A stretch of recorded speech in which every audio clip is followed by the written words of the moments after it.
चिराग पासवान जी बिहार के बेटे होने के नाते बिहार में आकर के बिहारियों के लिए काम करना चाहिए और बिहार में रह करके Bihar first, Bihari first vision को यहाँ पर धरातल पर उतारना चाहिए। ऐसे तो लगातार बिहार में विकास के लिए अपने vision Bihar first, Bihari first को साकार करते रहे हैं, लेकिन बिहार के लिए, बिहारियों के लिए अगर वो बिहार के सदन के पटल से आवाज उठाएंगे तो उनकी आवाज को ज्यादा मजबूती मिलेगी, बिहार को ज्यादा आगे बढ़ने के अवसर मिलेंगे। और इसीलिए हम लोगों ने भी कहा है, कई अवसरों पे कहा है, कार्यकर्ताओं ने कहा था, प्रभारी होने के नाते मैं जिस जिले, जिस प्रखंड, गली मोहल्ले, गांव, पंचायत जहां भी गया हूं, सभी लोगों ने कहा है कि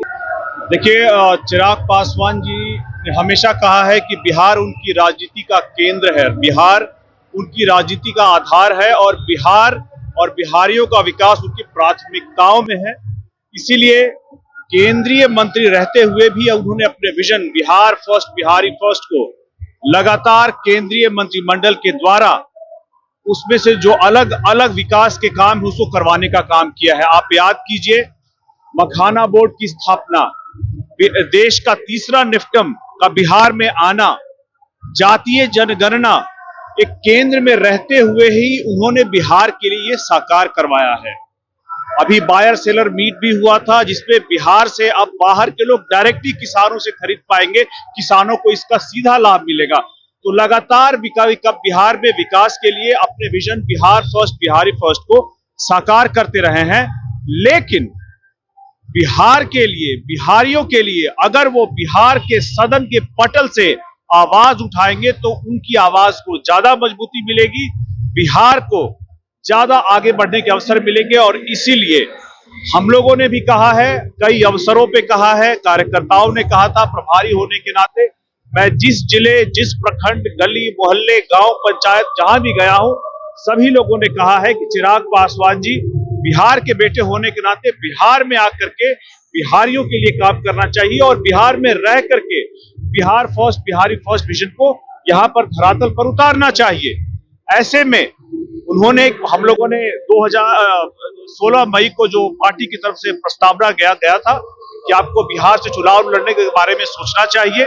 उस पर वो गंभीरता से विचार कर रहे हैं। और चूंकि आप हर समाज के, हर वर्ग के, हर तबके के नेता है, तो बेहतर रहेगा कि इस बार आप किसी आरक्षित सीट से चुनाव लड़ने के बजाय आप सामान्य सीट से चुनाव लड़े, ताकि बिहार के सभी वर्गों में, सभी तबके में, हर समाज में ये संदेश जाए कि चिराग पासवान जी बिहार में सभी के हैं और सभी के लिए काम करेंगे। बिहार बदलने की बात कर रहे हैं कि चिराग पासवान ने बिहार को बदलेंगे, स्वास्थ्य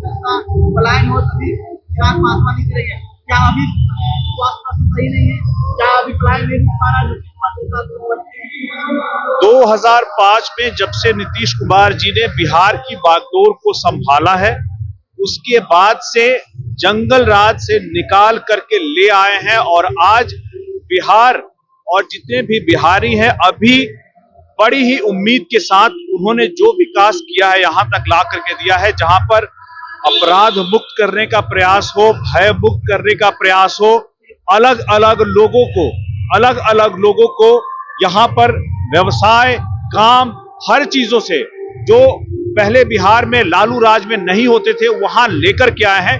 यहां से आगे लेकर के चलने के लिए एक युवा शक्ति की जरूरत है जो नीतीश कुमार जी के, नरेंद्र मोदी जी के और एनडीए के सपनों को आगे ले जा सके। देखिए, हम लोग अभी सर्वे करा रहे हैं, हम लोग अपनी तरफ से प्रयास कर रहे हैं इस सीट को चिन्हित किया जाए, चूंकि हम लोग गठबंधन में हैं और गठबंधन में जब तक सीटें तय नहीं हो जाती तब तक इस बारे में कोई भी बात करना गठबंधन की मर्यादा को तोड़ना होगा। तो हम लोग एक बार आपस में तय हो जाएगा तो आपको भी बता देंगे।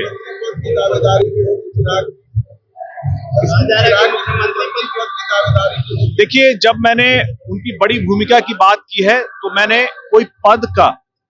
मैंने किसी विशेष पद की मांग नहीं की है। बिहार में आकर काम करना ही चूंकि उनका आधार रहा है कि बिहार केंद्रित राजनीति रही है,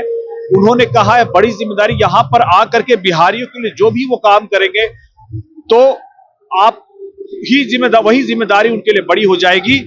कोई भी आदमी किसी भी मंत्री का पद संभाले, जब तक उस कुर्सी में बैठने वाला उस पद को चमकाता है, कोई भी आदमी वहां बैठ कर उसको चमका नहीं सकता। इस तरह से जिस तरह से उन्होंने अभी केंद्र में रहते हुए खाद्य प्रसंस्करण को एक छोटा मंत्रालय कहा जा रहा था, लेकिन चिराग पासवान जी ने जिस मेहनत से, जिस तेजी से उस पद को, उस मंत्रालय को चमकाया है, तो कुर्सी पर कौन बैठा है उससे मंत्रालय चमकता है, न ही कि कोई विशेष आदमी। सर एक सवाल